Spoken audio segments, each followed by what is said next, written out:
கிறிஸ்துவுக்குள் அன்பானவர்களே, ஆண்டவராகிய இயேசு கிறிஸ்துவின் இனிய நாமத்திலே உங்களை யாவரையும் வாழ்த்துகிறேன். தூய இம்மானுவேல்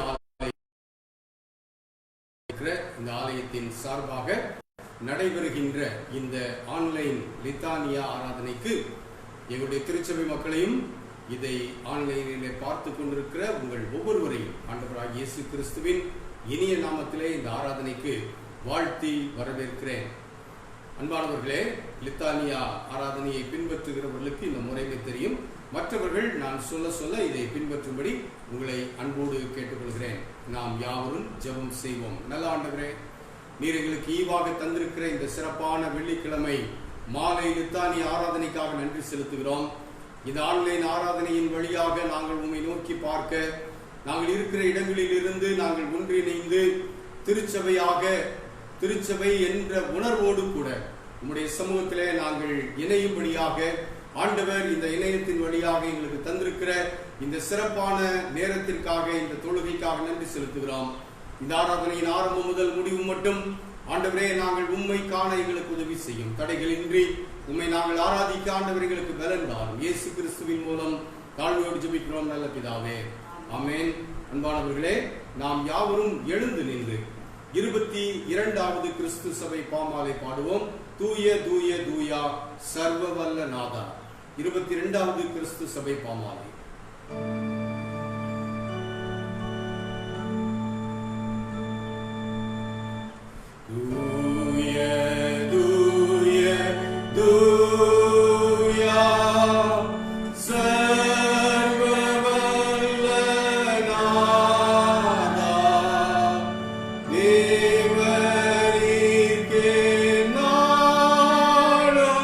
Sangita Yerumi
என்கின்ற பொதுவான பிரார்த்தனையை சேர்ந்து ஏறெடுப்போம்.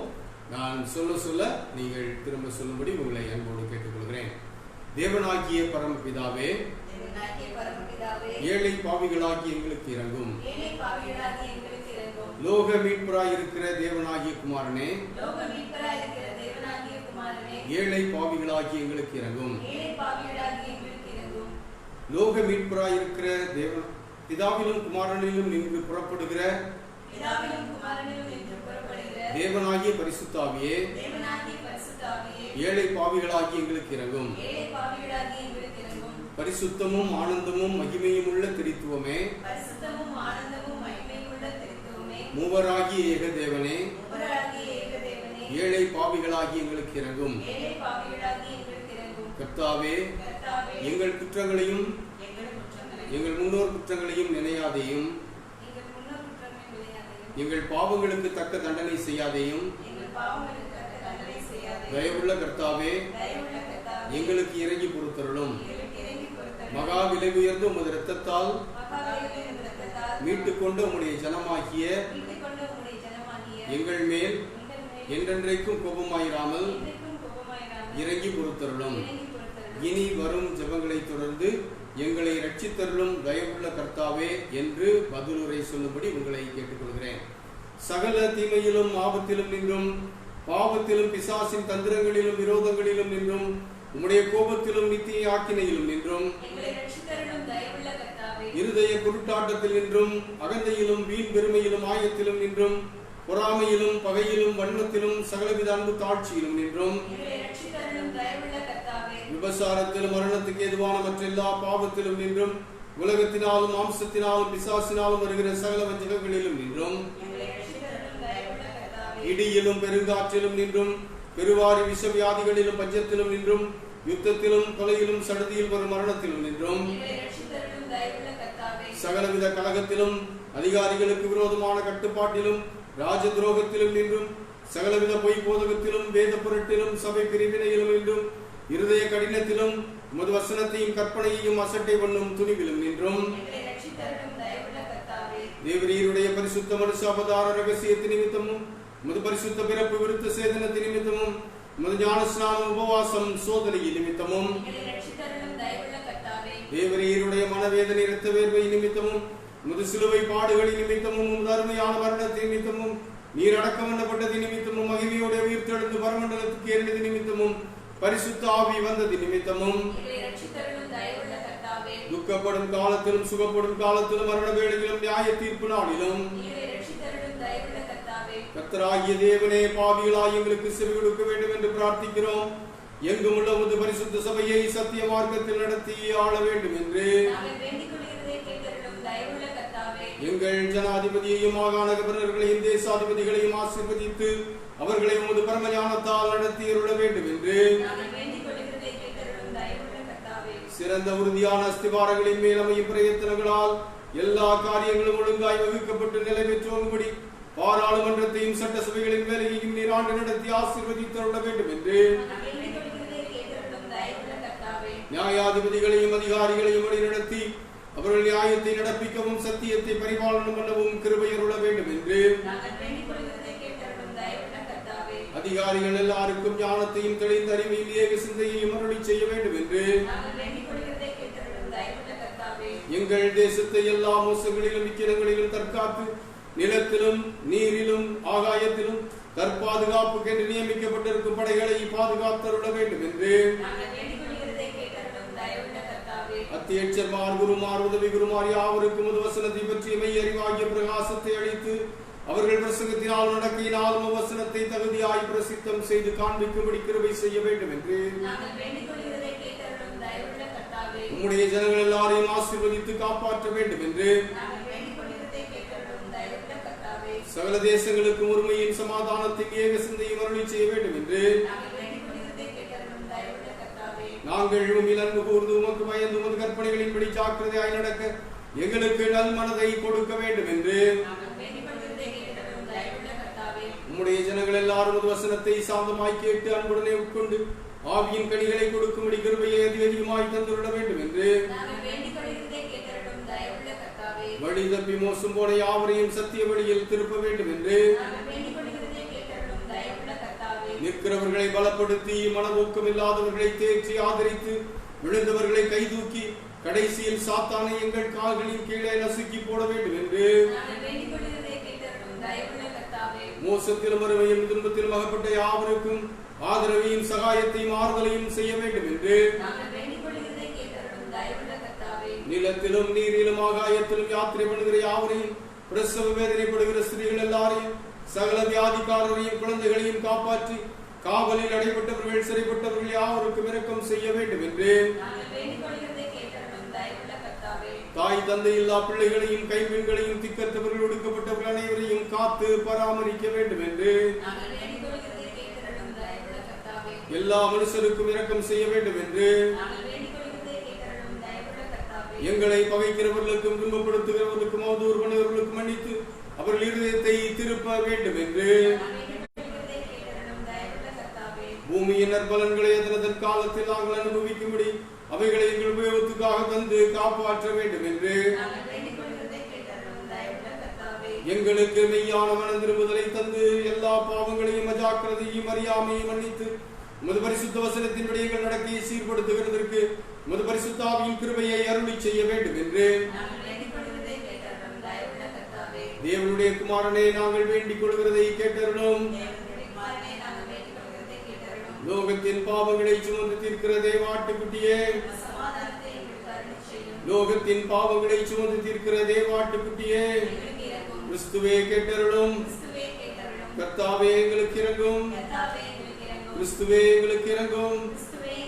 கர்த்தாவே எங்களுக்கு இரங்கும். சேர்ந்து சொல்லுவோம், மரமண்டலங்களில் இருக்கிற எங்கள் பிதாவே, உம்முடைய நாமம் பரிசுத்தப்படுவதாக, உம்முடைய ராஜ்யம் வருவதாக, உம்முடைய சித்தம் மரமண்டலத்திலே செய்யப்படுகிறது போல பூமியிலேயும் செய்யப்படுவதாக. அன்றன்றுள்ள எங்கள் அப்பத்தை எங்களுக்கு இன்று தாரும். எங்களுக்கு விரோதமாய் குற்றம் செய்கிறவர்களுக்கு நாங்கள் மன்னிக்கிறது போல எங்கள் குற்றங்களை எங்களுக்கு மன்னியும். எங்களை சோதனைக்குள் பிரவேசிக்க பண்ணாமல் தீமை நின்று எங்களை ரட்சித்துக் கொள்ளும். ஆமென். கர்த்தாவே, எங்கள் பாவங்களுக்கு தக்கதாக எங்களை தண்டியாதேயும். ஜெபம் பண்ண கடவோம். நொறுங்குண்ட இருதயத்தின் பெருமூச்சையும் துயரப்படுகிறவர்களின் விருப்பத்தையும் புறக்கணியாத தேவனே, இரக்கமுள்ள பிதாவே, துன்பங்களும் இடுக்கண்களும் எங்களை வருத்தும் போதெல்லாம் நாங்கள் உம்மை நோக்கி செய்யும் ஜெபங்களை கிருபையாய் கேட்டருளும். உமதடியாராகிய நாங்கள் எந்த உபத்திரவங்களினாலும் சேதப்படாமல் உமது பரிசுத்த சபையில் எப்பொழுதும் ஸ்தோத்திரம் செலுத்தும்படியாக பிசாசும் மனிதரும் எங்களுக்கு விரோதமாக நடப்பிக்கும் பாயதந்திரங்கள் யாவும் தேவரீருடைய தயவுள்ள விசாரணையினாலே அவமாய் போகும்படி எங்கள் கர்த்தராகிய இயேசு கிறிஸ்துவின் நிமித்தம் கிருபை செய்தருளும்.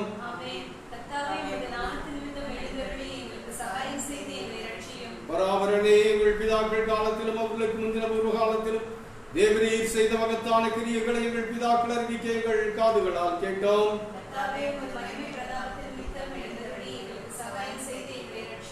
பிதாவுக்கும் குமாரனுக்கும் பரிசுத்த ஆவிக்கும் மகிமை உண்டாவதாக. கிறிஸ்துவே, எங்கள் சத்துருக்களை விலக்கி எங்களை இரட்சியும். உருக்கமாய் எங்கள் மன விசாரங்களை பாரும். தயவாய் இரக்கத்துடன் எங்கள் ஜெபங்களை கேளும். கிறிஸ்துவே, இப்பொழுதும் எப்பொழுதும் செவி கொடுத்தருளும். கர்த்தாவே, உம்முடைய இரக்கத்தை எங்களுக்கு காண்பியும். ஜெபம் பண்ண கடவோம். பிதாவே, எங்கள் பலவீனங்களை இரக்கமாய் நோக்கி பார்த்து நியாயமாய் எங்களுக்கு வர வேண்டிய தீங்குகள் எல்லாவற்றையும் உமது நாமத்துக்கு மகிமை உண்டாக விலக்கி எங்களுக்கு நேரிடும் எல்லா துன்பங்களிலும் நாங்கள் உமது இரக்கத்தை பூரணமாய் நம்பி பற்றிக் கொள்ளவும் உமக்கு கனமும் மகிமையும் உண்டாக எப்பொழுதும் மாசில்லாத பரிசுத்த நடக்கையுள்ளவர்களாய் உம்மை சேவிக்கவும் கிருபை செய்ய வேண்டும் என்று எங்கள் ஒரே மத்தியஸ்தரும் காரியகர்த்தருமாகிய இயேசு கிறிஸ்துநாதர் மூலமாய் மனத்தாழ்மையோடு வேண்டிக் கொள்கிறோம். ஆமென். இத்தருணத்தில் ஒருமனப்பட்டு உம்மை நோக்கி எங்கள் பொதுவான விண்ணப்பங்களை செய்ய எங்களுக்கு கிருபை அளித்த சர்வ வல்லமையுள்ள தேவனே, 2 பேராவது 3 பேராவது என் நாமத்தினாலே கூடி வரும் பொழுது அவர்கள் கேட்கிறவைகளை அருளி செய்வேன் என்று வாக்குறுதி இருக்கிறீரே.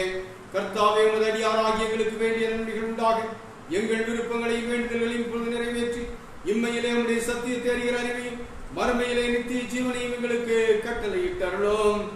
ஆமென். தயவு செய்து உட்காருங்கள்.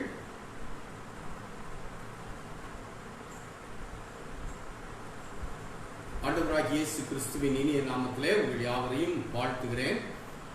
செய்திக்கு முன்பதாக ஒரு அறிவிப்பு கொடுக்க விரும்புகிறேன். வருகிற ஞாயிற்றுக்கிழமை காலை ஆன்லைன் ஆராதனை 9:30 மணிக்கு இதே ஹோலி இமானுவேல் சர்ச் ஃபேஸ்புக் அக்கவுண்டிலே நடைபெறும். திருச்சபை மக்களும் மற்றும் இந்த ஆராதனையிலே கலந்து கொள்ள விரும்புகிறவர்கள் யாவரும் ஞாயிற்றுக்கிழமை காலை 9:30 மணிக்கு சரியாக இந்த ஃபேஸ்புக் அக்கவுண்டிலே ஆன்லைன் ஆராதனையிலே கலந்து கொள்ளும்படி உங்களை அன்போடு கேட்டுக்கொள்கிறேன். ஆண்டவராகிய இயேசு கிறிஸ்து உயிர்த்தெழுந்த பண்டிகையை கடந்த 5 நாட்களுக்கு முன்பதாக ஞாயிற்றுக்கிழமை என்று நாம் அனுசரித்தோம். ஒருவேளை கோலாகலமாக அந்த நாளிலே நாம் ஆலயத்திலே கூடி ஒரு பெரிய பண்டிகையை அனுசரிக்க முடியாவிட்டாலும் நாம் இருக்கிற இடங்களிலேயே ஒரு அற்புதமான பண்டிகையை அனுசரிக்க ஆண்டவர் பண்டிகை ஆராதனையிலே கலந்து கொள்ள ஆண்டவர் கிருபை செய்தார். அது மட்டுமல்ல, நீங்கள் உங்களுடைய வீடுகளிலே உங்களுடைய இருக்கிற வசதிகளை கொண்டு கோலாகலமாக இந்த பண்டிகையை அனுசரித்திருப்பீர்கள். கிறிஸ்து நமக்காக உயிர்த்தெழுந்தார் என்ற அந்த மகிழ்ச்சியை நீங்கள் குடும்பமாக அனுபவித்திருப்பீர்கள். இன்றைக்கும் நாளைய மறுதின ஆராதனையிலும் லூக்கா எழுதிய நற்செய்தி நூல் 24வது அதிகாரத்தில் இருக்கிற ஒரு சம்பவத்திலிருந்து சில காரியங்களை, அதாவது உயிர்த்தெழுந்த பிற்பாடு உயிர்த்தெழுந்த ஆண்டவர் இயேசு கிறிஸ்து செய்த சில செயல்கள் இந்த லூக்கா 24வது அதிகாரத்திலே சொல்லப்பட்டிருக்கின்றன. அவைகளிலே சில முக்கியமான பாடங்கள், அதாவது சிறப்பாக இந்த நாட்களிலே நமக்கு மிக அவசியமான சில பாடங்கள் உயிர்த்தெழுந்த ஆண்டவரால் நமக்கு கொடுக்கப்பட்டிருக்கின்றன. இந்த பாடங்களை இந்த லித்தானி ஆராதனையிலும் ஞாயிற்றுக்கிழமை காலை ஆராதனையிலும் நாம் தொடர்ச்சியாக படிக்கவிருக்கிறோம். இந்த லூக்கா 24வது அதிகாரத்தை எடுத்து வைத்துக் கொள்ளுங்கள். அன்றைக்கு நடைபெற்ற ஒரு சம்பவம், இது இயேசு கிறிஸ்து உயிர்த்தெழுந்த நாளிலே நடைபெற்ற ஒரு சம்பவம். அவருடைய சீசர்களிலே 2 பேர் எருசலேமுக்கு 7 அல்லது 8 மைல் தூரத்தில் இருக்கிற எம்மாவு என்கின்ற ஒரு ஊருக்கு அவர்கள் நடந்து போகிறார்கள். நடந்து போகும்போது உயிர்த்தெழுந்த ஆண்டவர் இயேசு கிறிஸ்து அவர்களோடு கூட இணைந்து கொள்கிறார். இதை அவர்கள் அறியவில்லை. இந்த சம்பவம் இந்த 24வது அதிகாரத்தின் 13வது வசனத்திலிருந்து ஆரம்பமாகிறது. அன்றைய தினமே, இந்த நாள் இயேசு கிறிஸ்து உயிர்த்தெழுந்தார். அந்த 12 வசனங்களிலே நாம் படிப்போமானால், பெண்கள் ஆண்டவராக இயேசு கிறிஸ்துவுக்கு செய்ய வேண்டிய சடங்குகளை செய்வதற்காக போகிறார்கள். அங்கே ஆண்டவர் இல்லை, அவர் உயிர்த்தெழுந்தார் என்பது அங்கே அவர்களுக்கு சொல்லப்படுகிறது. அந்த செய்தியை கொண்டு வந்து அவர்கள் சீசரிடத்திலே சொல்லுகிறார்கள். 11வது வசனம், 9வது வசனம், லூக்கா 24 கல்லறையை விட்டு திரும்பி போய் இந்த சகதிகள் எல்லாவற்றையும் 11 வரைக்கும் மற்ற எல்லாருக்கும் அறிவித்தார்கள் அந்த பெண்கள். உடனே இவங்க நம்பினாங்களா? இயேசுவை கூட இருந்த சீசர்கள். ஆனா என்ன பரிதாபம் தெரியுமா? 11வது வசனம், இவருடைய வார்த்தைகள், அதாவது அந்த பெண்களுடைய வார்த்தைகள் யார் அவர்கள்னா 10வது வசனத்தில் இருக்குது. அப்போஸ்தலருக்கு சொன்னவர்கள் மகதலேனா மரியாள், யோவன்னாள், யாக்கோபின் தாயாகிய மரியாள், இவர்களோடு கூட இருந்த மற்ற ஸ்திரீகள். இந்த பெண்கள் கூட்டம் வந்து சொல்றாங்க, இப்படி இயேசுவானவர் இல்ல, அவர் உயிர்த்தெழுந்தார், இதை அந்த கல்லு புரட்டி இருக்கிறது, எல்லாத்தையும் அவங்க சொல்றாங்க. அப்ப நாங்க திகைத்து போய் நின்று கொண்ட போது விண்வஸ்திரம் தரித்த 2 பேர் வந்து அவரை ஏன் இங்கே தேடுறீங்க, அவர் சொன்னபடி உயிர் எழுந்தார் என்று சொன்னார்கள் என்பதை எல்லாம் வந்து சொன்னார்கள். சொன்னதை கேட்ட இந்த சீசர்கள் என்ன பண்ணிருக்கணும்? ஏசாமி கூடயே இருந்தவங்க, ஏசாமி கூட ஊழியத்துக்கு போனவங்க, ஏசாமியாலேயே தெரிந்தெடுக்கப்பட்டவர்கள், இவங்க என்ன பண்ணிருக்கணும்? நம்பியிருக்கணும் இல்லையா? அவங்க என்ன பண்ணாங்க? 11வது வசனம், இவர்களுடைய வார்த்தைகள் அவர்களுக்கு வீண் பேச்சாக தோன்றினதினால் அவர்கள் இவர்களை நம்பவில்லை. யாரு? இயேசுவானவருடைய சீஷர்கள், இயேசுசாமியே தெரிந்தெடுத்தவர்கள். இயேசுசாமியே தன்னோடு கூட அவங்களை கூட்டிட்டே போனாரு. இயேசுசாமியுடைய அனைத்து வார்த்தைகளையும் கூடவே இருந்து கேட்டவர்கள். அவங்களுக்கு இந்த பெண்கள் சொன்ன காரியம் வீண் பேச்சாய் தோன்றினது. அன்பானவர்களே, இயேசு கிறிஸ்துவின் சீடர்களுக்கு ஒரு பெரிய அபாயம் இருக்கிறது. என்ன தெரியுமா? இயேசு கிறிஸ்துவின் வார்த்தைகளை நம்பாத நிலையிலும் சும்மா என்னமோ எங்க வாழ்க்கையில நாங்க சீசர்களா இருந்தோம் என்று சொல்லக்கூடிய ஒரு அபாயம் இருக்கிறது. இன்னைக்கு நம்ம எங்க இருக்கிறோங்கிறத இந்த சம்பவம் உணர்ந்து பார்க்க அழைக்கிறது. இயேசுசாமியினாலேயே தெரிந்தெடுக்கப்பட்டவர்கள், இந்த பெண்களுடைய வார்த்தை அவங்களுக்கு வீண் பேச்சாயிருந்தது. அன்பானவர்களை, இப்படிப்பட்ட ஒரு குழப்பம் நிறைந்த நிலையில என்னமோ ஒண்ணு நடந்துருச்சு, இப்ப இயேசுவானவருடைய சரீரம் கூட அங்க இல்ல, கல்லறையில இல்ல என்ற நிலையில இவர்கள் அந்த பெண்களுடைய பேச்சையும் நம்பாமல் இருக்கிற சூழ்நிலையில 2 சீஷர்கள் புறப்பட்டு பயணம் போகிறார்கள். இவங்க போகும்போது என்ன பேசிட்டு இருக்கிறாங்க? இந்த நடந்த காரியங்கள் எல்லாத்தையும் ஒருவரோடு ஒருவர் பேசிக் கொண்டு போகிறார்கள். 14வது வசனம், இந்த வர்த்தமானங்கள் எல்லாத்தையும் ஒருத்தரோடு ஒருத்தர் பேசிட்டு போறாங்க. போகும்போது நடைபெறுகிற சம்பவம் என்ன? இவர்களோடு கூட உயிர்த்தெழுந்த ஆண்டவர் இணைந்து நடந்து போகிறார். 15வது வசனம், இப்படி அவர்கள் பேசி சம்பாசித்துக் கொண்டிருக்கையில் இயேசு தாமே சேர்ந்து அவர்களுடனே கூட நடந்து போனார். அன்பானவர்களே, உயிர்த்தெழுந்த ஆண்டவர் செய்கின்ற செயல் என்ன தெரியுமா? கலக்கத்தோடு, நம்பிக்கை இல்லாத நிலையிலே இனி எங்களுக்கு வாழ்வில்லை என்ற பயத்தோடு இயேசுவானவருடைய வார்த்தைகளையும் அவருடைய உயிர்த்தெழுதலையும் நம்ப முடியாமல் அவர் சிலுவையிலே மரணமடைந்து விட்டார் என்பதை மட்டும் மனதிலே பதித்தவர்களாக, இப்போது அவருக்கு என்ன நேர்ந்ததோ, அவருடைய சரீரம் யாரால எடுத்துக்கொள்ளப்பட்டு போய்விட்டதோ என்ற குழப்பத்தோடு, கலக்கத்தோடு, கண்ணீரோடு கூட நடந்து போய்கொண்டிருக்கிற அவருடைய சீடர்களோடு கூட உயிர்த்தெழுந்த ஆண்டவர் இணைந்து கொண்டார். இயேசு தாமே சேர்ந்து அவர்களுடனே கூட நடந்து போனார். அன்பானவர்களே, உயிர்த்தெழுந்த ஆண்டவரை கொண்டாடினோம் இல்லையா? உயிர்த்தெழுந்த ஆண்டவர் என் வாழ்க்கையிலே என்ன செய்யக்கூடும் என்ற கேள்வியோடு கூட இன்றைக்கு ஒருவேளை இந்த லித்தானி ஆராதனையிலே நீங்கள் கலந்து கொண்டிருக்கலாம். உயிர்த்தெழுந்து விட்டார், ஆனால் என் வாழ்க்கையிலே இருக்கிற பல குழப்பங்கள், பல சந்தேகங்கள், இன்னும் ஆண்டவர் இந்த விதமாக செய்திருப்பாரா, உயிரோடு எழுந்திருந்திருப்பாரா என்ற குழப்பம் இன்னும் உள்ளுக்குள்ளே இருக்கிறதினாலே நடந்த சம்பவங்களை குறித்து வேதனையோடு போய்கொண்டிருந்த சீஷர்களைப் போல இன்றைக்கும் அவருடைய சீஷர்களாக வாழ்கிறோம் என்று சொல்லிக் கொண்டிருக்கிற பலர், ஒருவேளை இந்த நிகழ்ச்சியை கேட்டுக்கொண்டிருக்கிறவங்களிலே சிலர், என் வாழ்க்கை எப்படி இருக்கும்? என் வாழ்க்கையிலே இனி நான் தனித்து விடப்பட்டு விட்டேன்.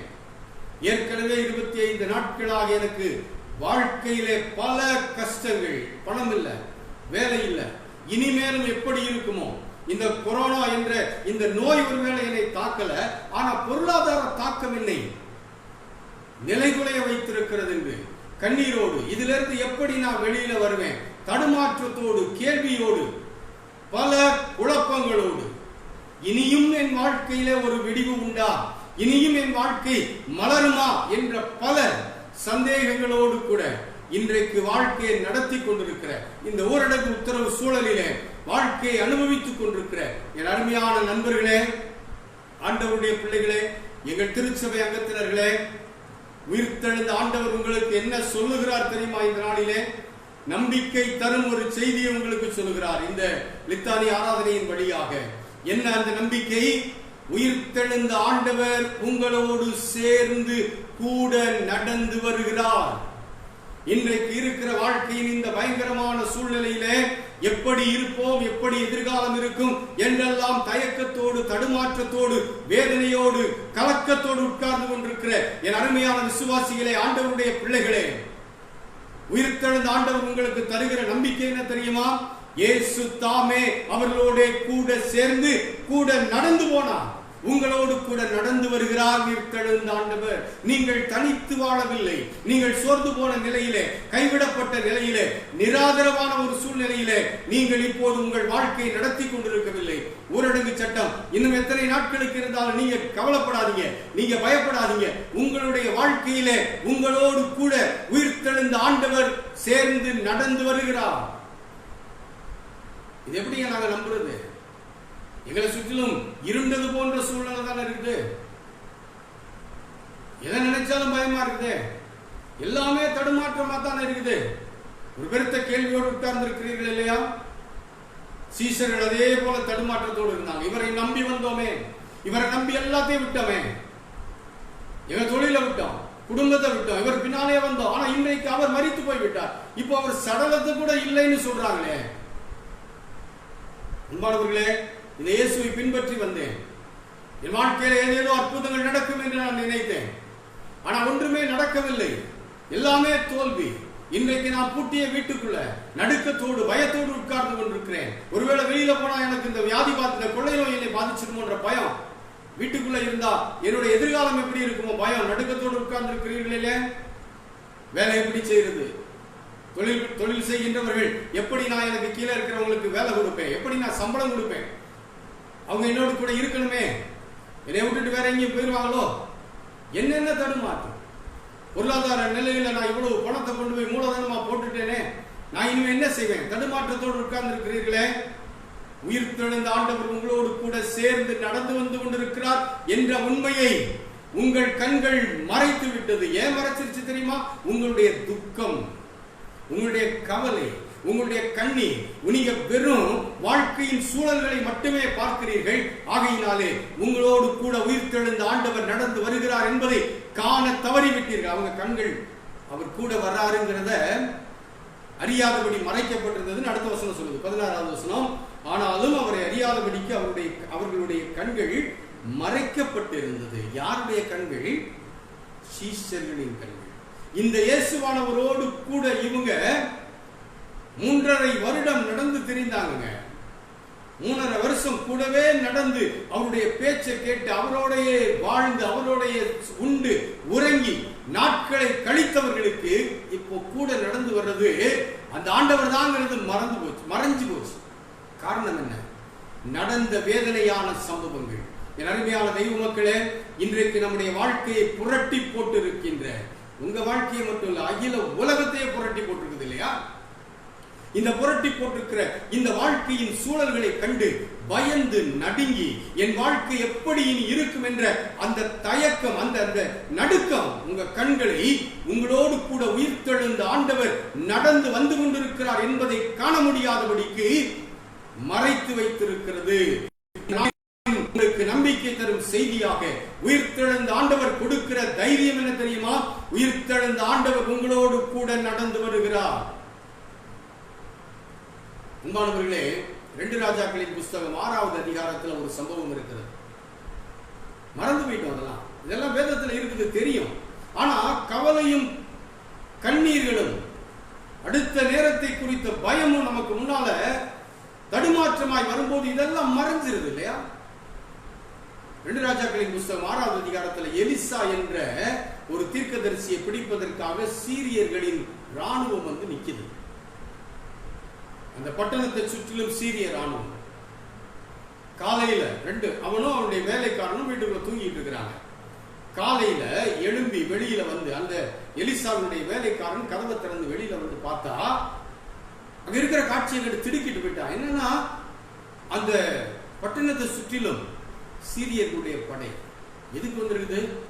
எலிசாவை பிடித்துக் கொண்டு செல்வதற்காக. நடுங்கி போனவன் வீட்டுக்குள்ள ஓடி போய் எலிசாவை பார்த்து சொல்லுங்க, ஐயோ ஆண்டவனே என்ன செய்வோம்? பதறாங்க. எடுத்து படிச்சு பாருங்களேன். 2 ராஜாக்களின் புஸ்தகம் 6வது அதிகாரத்தை எடுத்து படிச்சு பாருங்க. 15வது வசனத்துல இருந்து படிங்களேன். நல்லது படிங்க. 15ல இருந்து இந்த சம்பவம் இருக்கு. பதறி போனான். ஆனா எலிசா தைரியமா நிக்கிறாருங்க. எலிசா தைரியமா இருக்கிறாரு. ஏன்னா அவருக்கு கலகம் எதுவுமே இல்ல. என்ன கலகம் இல்ல? என் ஆண்டவர் என்னோடு கூட இருக்கிறார். என்னை இதுகாரும் இந்த ஊழியத்தில் நிலைநிறுத்தி இருக்கிற ஆண்டவர் என்னோடு கூட இருக்கிறார். அந்த நம்பிக்கை உங்களுக்கு வரணும். இதுவரைக்கும் என்னை இந்த வாழ்க்கையில நிலைநிறுத்தி அற்புதமாய் வழிநடத்தி கொண்டு வருகிற என் ஆண்டவர் என்னோடு கூட இருக்கிறார். ஒருவேளை உங்க கூட இருக்கிற உங்க குடும்பத்தில் உள்ளவர்களோ அல்லது உங்க சக விசுவாசிகளோ அல்லது உறவினர்களோ உங்ககிட்ட போன் பண்ணி ஐயோ என்ன செய்வோம் எப்படி செய்வோம் பயம் காட்டினாங்கன்னா நீங்க பதறாதீங்க. நீங்க அவங்களுக்கு சொல்லுங்க, அவர்களோடு இருக்கிறவர்களை காட்டிலும் நம்மோடு இருக்கிறவர்கள் அதிகம்.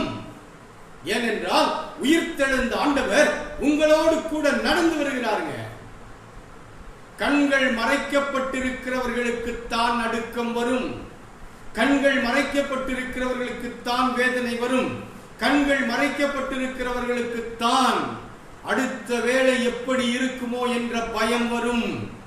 இந்த பாதிப்பு என் வாழ்க்கையை நிலைகுலைய வைத்து விடுமா என்ற நடுக்கமும் வேதனையும் யாருக்கு வரும் தெரியுமா? யாருடைய கண்கள் மறைக்கப்பட்டிருக்கிறதோ. ஒருவேளை இன்னைக்கு நடுக்கம் இருக்குதுன்னு வச்சுக்கிடுங்களேன், கண்கள் திறக்கப்படும்படியாக ஜெபிங்க. ஆண்டவரே, என்னோடு கூட உயிர்த்தெழுந்த ஆண்டவராகிய நீர் நடந்து வருகிறீரே, அந்த உண்மையை நான் பார்க்கும்படி, உணரும்படி என் கண்களை திறந்தரணும் என்று கேளுங்க. அந்த சம்பவத்தில் என்ன நடந்துச்சு தெரியுமா? 2 ராஜாக்கள் 6 அவன் பயந்து வந்து வீட்டுக்குள்ள ஓடி வந்து சொல்றான். 2 ராஜாக்கள் 6வது அதிகாரம் 15வது வசனத்துல, தேவனுடைய மனுஷனின் வேலைக்காரன் அதிகாலமே எழுந்து வெளியே புறப்படுகையில் இதோ ராணுவமும் குதிரைகளும் ரதங்களும் பட்டணத்தை சுற்றி கொண்டிருக்க கண்டான். அப்பொழுது வேலைக்காரன் அவனை நோக்கி, ஐயோ என் ஆண்டவனே, என்ன செய்வோம் என்றான். அதற்கு அவன், யாரு? எலிசா.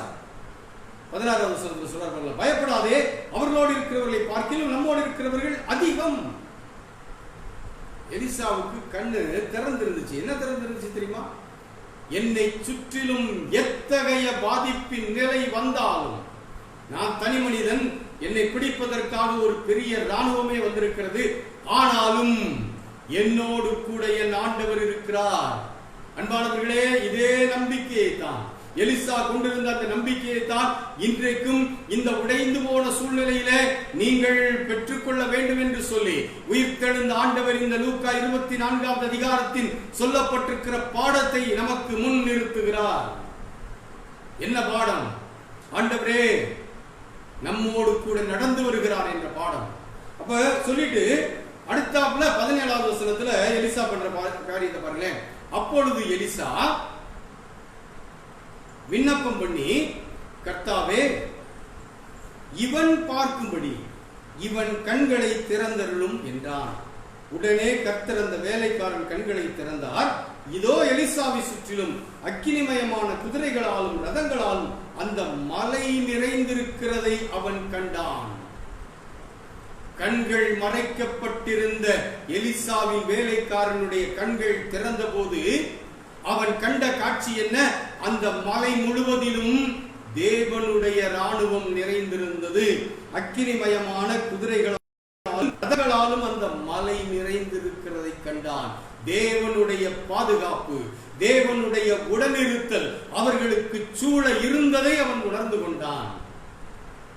கண்கள் மறைக்கப்பட்டிருக்கும் போது ஆண்டவருடைய பாதுகாவல் நமக்கு இருக்கிறது என்ற பெரும் உண்மை நம்முடைய கண்களுக்கு தெரியாமல் போய்விடும். இந்த நாளிலே உங்களுடைய கண்கள் திறக்கப்படட்டும், உங்களுடைய நம்பிக்கை பெருகட்டும். கடந்த ஞாயிற்றுக்கிழமை கொண்டாடினோம் உயிர்த்தெழுந்த பண்டிகை. எதற்காக தெரியுமா? உயிர்த்தெழுந்த ஆண்டவர் உங்களோடு கூட நடந்து வருகிறார் என்ற நம்பிக்கையின் செய்தியை உங்களுக்கு சொல்வதற்காக. இன்றைக்கு இந்த லித்தானி ஆராதனையிலே ஆண்டவர் நமக்கு கொடுக்கிற நம்பிக்கையின் தைரியமும் இதுதான். என்ன நம்பிக்கை? உயிர்த்தெழுந்த ஆண்டவர் உங்களோடு கூட சேர்ந்து நடந்து வருகிறார். பூட்டப்பட்ட வீடுகளானாலும் சரி, யாருமே உங்களுக்கு உதவி செய்ய முடியல நீங்க நினைச்சிட்டு இருக்கீங்க, உங்க கூட உயிர்த்தெழுந்த ஆண்டவர் இருக்கிறார், தைரியமா இருங்க. அது மட்டும் இல்லைங்க, அவர் என்ன செய்யறார் தெரியுமா? 17வது வசனம், லூக்கா 24:17. அப்பொழுது அவர் அவர்களை நோக்கி, நீங்கள் துக்கமுகம் உள்ளவர்களாய் வழிநடந்து ஒருவருக்கொருவர் சொல்லிக் கொள்கிற காரியங்கள் என்னவென்று கேட்டார். என்ன பேசிட்டு இருக்கிறீங்க? உங்க முகத்துல இருக்கிற அந்த துக்கத்திற்கான காரணங்கள் என்ன? உடனே நம்ம ஆட்கள் ரொம்ப கில்லாடிங்க. இவங்க என்ன சொல்றாங்க பாருங்களேன். அவர்கிட்டயே சொல்றாங்க. அவர்களில் ஒருவனாய் இளையோப்பா என்பவன் பிரதியுத்தரமாக, இந்நாட்களில் எருசலேமிலே நடந்தவைகளை அறியாதபடிக்கு நீர் அந்நியராய் இருக்கிறீரோ? திரும்ப ஒரு விடல எவைகள் என்றார். அடுத்த வசனம் 19வது வசனம் தொடக்கத்தில் அவர் எவைகள் என்றார். அதற்கு அவங்க பதில் சொல்ல ஆரம்பிக்கிறாங்க.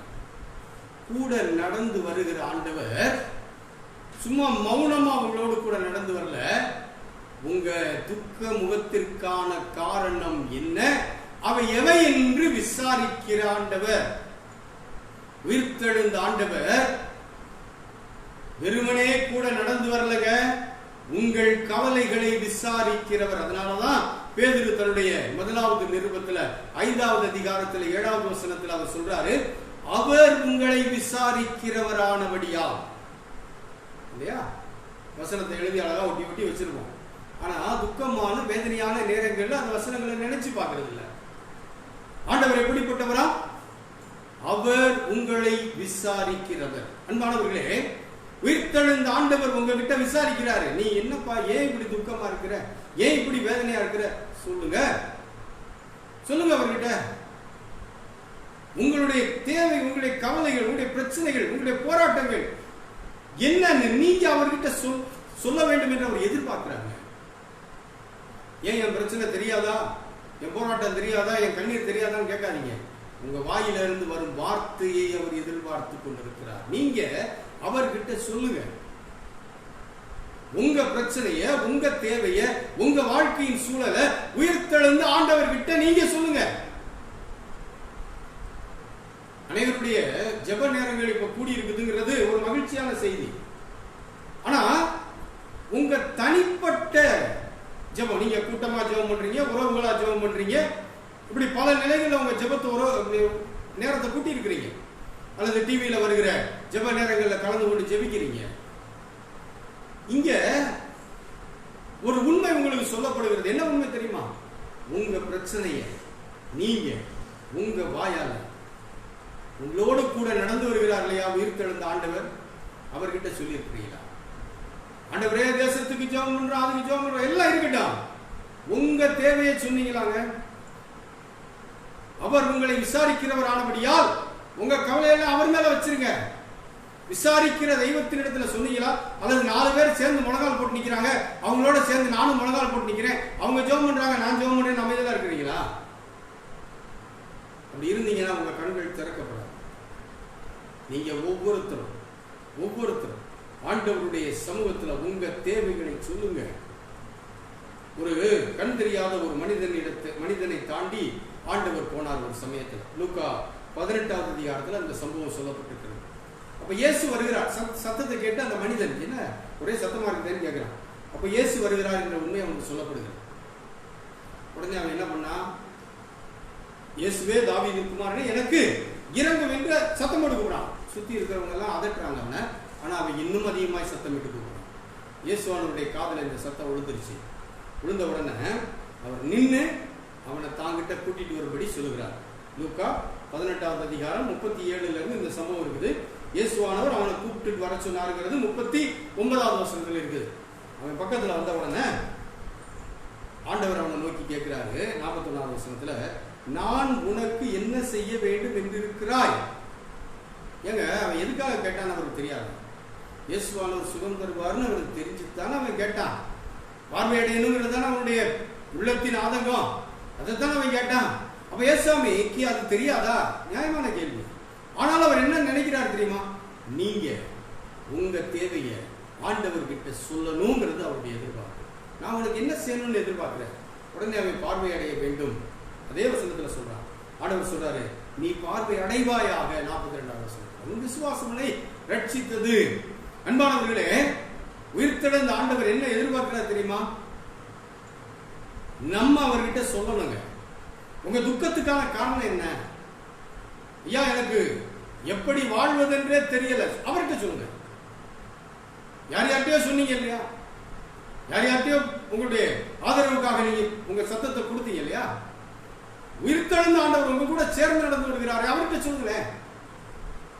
இப்போ நீங்க தனியா முழங்கால் படிக்கிட்டு உங்க தேவைய உயிர்த்தெழுந்த ஆண்டவர், உங்களோடு கூட நடந்து வருகிற உயிர்த்தெழுந்த ஆண்டவரிடத்துல சொல்லுங்க. அவர் உங்ககிட்ட கேட்கிறாங்க, துக்க முகத்திற்கான காரணம் என்ன?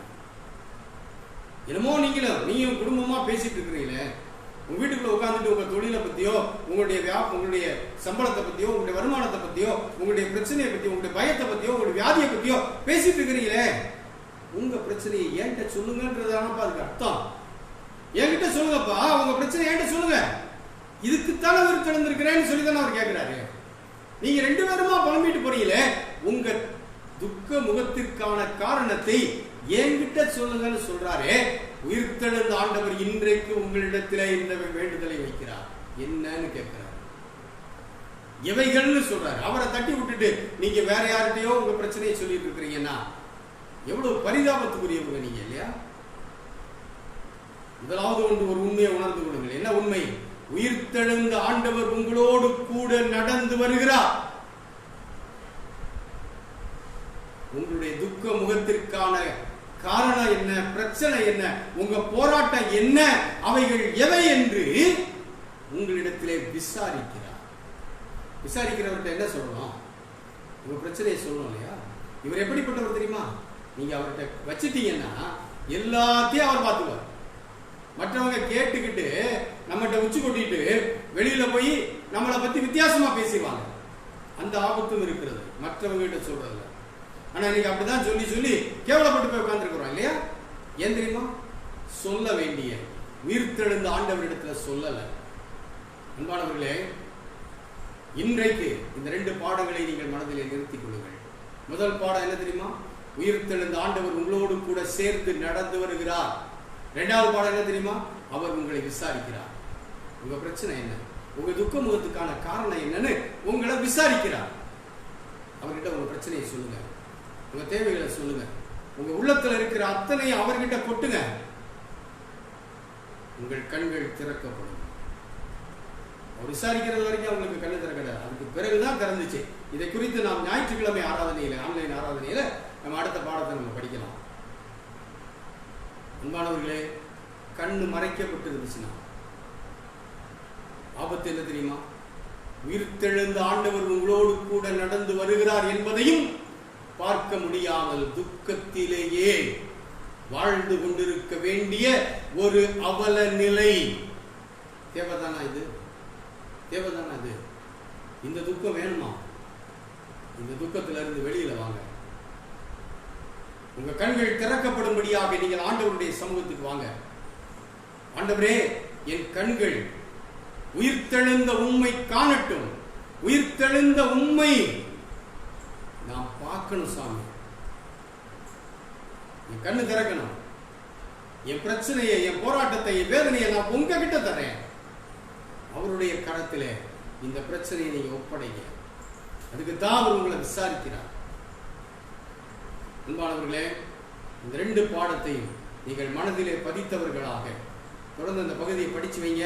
ஞாயிற்றுக்கிழமை இதில் உள்ள அடுத்த சில காரியங்களை நாம் படிக்கலாம்.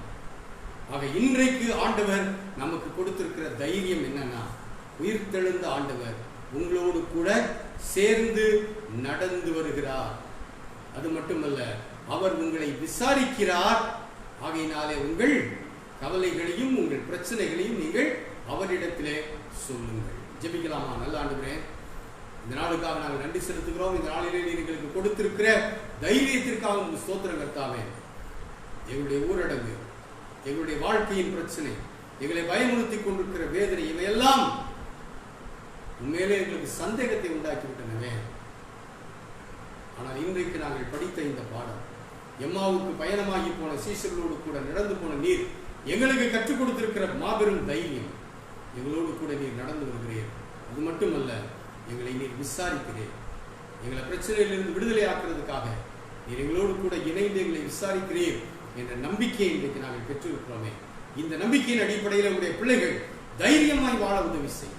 இந்த ஊரடங்கு அவருடைய வாழ்வை புரட்டி போட்டிருந்தாலும் உயிர்த்தெழுந்த ஆண்டவர் எங்களோடு கூட இருக்கிறார் என்ற நம்பிக்கையிலே, தைரியத்திலே உங்களுடைய பிள்ளைகள் சந்தோஷமாய் வாழ உதவி செய்யும். ஆண்டவரே, எங்களை பயமுறுத்தி கொண்டிருக்கிற இந்த கொள்ளை நோய் அணுகாதபடிக்கு காத்துக்கொண்டு சொன்னோம். இந்த கரம் எங்களோடு கூட இருக்கட்டும். ஆசீர்வதி வழி நடத்தும். இயேசு கிறிஸ்துவின் மூலம் ஜெபிக்கிறோம் நல்ல பிதாவே, ஆமென். நாம் யாவரும் எழுந்து நின்று கிறிஸ்தவ கீர்த்தனைகளிலே 59ஆம் கீர்த்தனை பாடுவோம். ஆமென் அல்லேலூயா மகத்துவ தம்பராவரா, ஆமென் அல்லேலூயா ஜெயம் ஜெயம் ஆனந்த ஸ்தோத்ரா என்ற உயிர்த்தெழுந்த நம்பிக்கையின் பாடலை நாம் சேர்ந்து பாடுவோம். கிறிஸ்தவ கீர்த்தனை 51.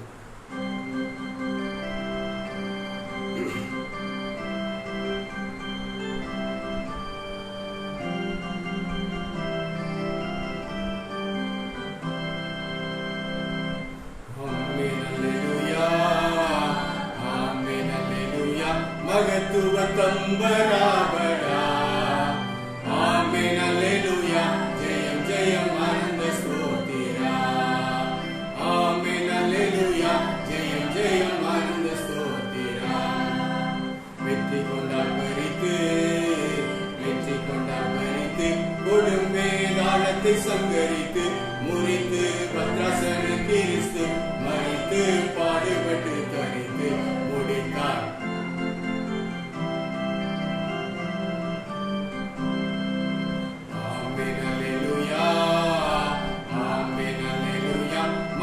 மகத்துவ தம்பராபரா. ஆமென் அல்லேலூயா. ஜெயம் ஜெயம் ஆனந்த ஸ்தோத்திரா. சாமி கூரொடிந்து மடிந்து தடுப்பு சுவரிடிந்து விழுந்து ஜீவனை விடிந்து தேவாலயத்திலே இரண்டாக்கி இடிந்து ஒளிந்தது.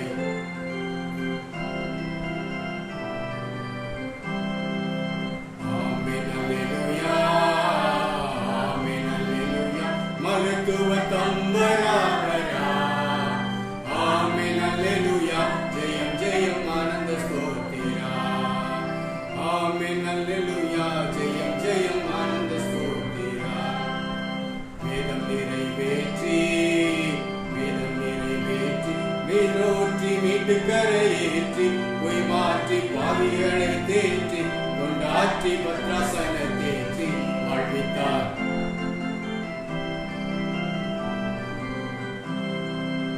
ஆமென் அல்லேலூயா. ஆமென் அல்லேலூயா. மகத்துவ தம்பராபரா. ஆமென் அல்லேலூயா. ஜெயம் ஜெயம் ஆனந்த ஸ்தோத்திரா. ஆமென் அல்லேலூயா. ஜெயம் ஜெயம் ஆனந்த ஸ்தோத்திரா. ஜெபம் செய்வோம். நல்ல ஆண்டவரே, நீர் எங்களுக்கு கொடுத்த இந்த ஆசீர்வாதமான ஆராதனைக்காக நன்றி செலுத்துகிறோம். இந்த லித்தானியா பிரார்த்தனை வழியாக நாங்கள் ஏறெடுத்த அநேக விண்ணப்பங்களுக்கு ஆண்டவர் ஆசீர்வாதமான பதில்களை தரப்போகிறீர். உங்களுக்கு ஸ்தோத்திரம். அது மட்டுமல்ல ஆண்டவரே, எங்களுக்கு ஒரு நம்பிக்கையின் செய்தியையும் இந்த நாளிலே நீர் தந்தீரே. இந்த நம்பிக்கையின் செய்தியின் அடிப்படையில் எங்களோடு கூட வருகிற எங்களுடைய பிரச்சனைகளை விசாரிக்கிற எங்கள் ஆண்டவர் மேல் நாங்கள் நம்பிக்கை வைத்து தைரியமாய் எங்கள் வாழ்க்கையின் போராட்டத்தை நாங்கள் போராட உதவி செய்யும். தொடர்ந்து எங்களோடு கூட நீர் இருக்கிறதாவை எங்கள் திருச்சபை மக்களுக்காக ஜெபிக்கிறோம். இந்த நிகழ்ச்சியை இந்த ஆன்லைன் ஆராதனையிலே கலந்து கொண்டவர்களுக்காக நாங்கள் ஜெபிக்கிறோம். ஆண்டவரே, ஒவ்வொருவரையும் நீர் பாதுகாத்து நீர் பராமரித்து உம்முடைய கரத்திலே வைத்து ஒவ்வொருவரையும் ஆண்டவரே நீர் தேற்றி வழி நடத்த வேண்டும் என்று ஜெபிக்கிறோம். ஒவ்வொருவருக்கும் பிரச்சனைகள் உண்டு சுவாமி, பயம் உண்டு ஆண்டவரே. பயத்திலிருந்து விடுதலையாக்கி அவருடைய பிரச்சனைகளிலிருந்து அவர்களை விடுதலையாக்கி ஆண்டவரே நீர் அற்புதமாக ஒவ்வொருவரையும் நீர் காத்துக்கொள்ள வேண்டும் என்று ஜெபிக்கிறோம். ஆண்டவரே, பிறந்த குழந்தைகளில் இருந்து வயது முதிர்ந்தவர்கள் வரைக்கும் எங்களுடைய திருச்சபையில் இருக்கிற ஒவ்வொருவரையும் ஆண்டவரே நீர் உம்முடைய கரத்திலே வைத்து பராமரித்து பாதுகாத்துக் கொள்ள வேண்டும் என்று நாங்கள் ஜெபிக்கிறோம். சுவாமி, உம்முடைய கரம் எங்களோடு கூட இருக்கட்டும், எங்கள் திருச்சபை மக்களோடு கூட இருக்கட்டும். எந்த கவலையும் இன்றி, எந்த பிரச்சனையும் இன்றி தைரியமாக உம்மை சார்ந்து வாழ்கிற வாழ்வை ஆண்டவரே நீர் ஒவ்வொருவருக்கும் கொடுத்து ஆசீர்வதியும்.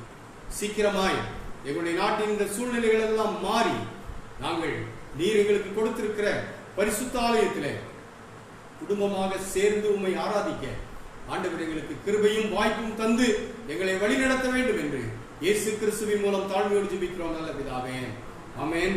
கர்த்தர் உன்னை ஆசீர்வதித்து உன்னை காக்க கடவர். கர்த்தர் தம்முடைய முகத்தை உன்மேல் பிரகாசிக்க பண்ணி உன்மேல் கிருபையாய் இருக்க கடவர். கர்த்தர் தம்முடைய முகத்தை உன்மேல் பிரசன்னமாக்கி உனக்கு சமாதானம் கட்டளையிட கடவர். ஆமென். நீங்காதீரும் என் நேச கர்த்தரே,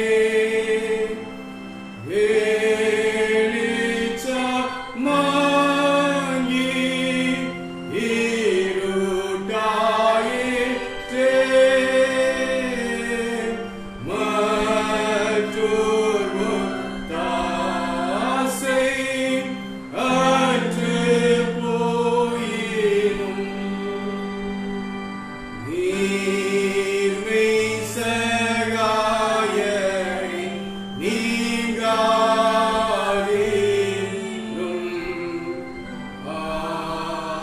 ஆமென். கர்த்தர் உங்களோடு இருப்பாராக. கர்த்தர் தந்திருக்கிற சமாதானத்தோடு அவர் கொடுத்திருக்கிற வாழ்வை வாழ கடவோம். கர்த்தர் உங்களை ஆசீர்வதிப்பாராக. ஆமென்.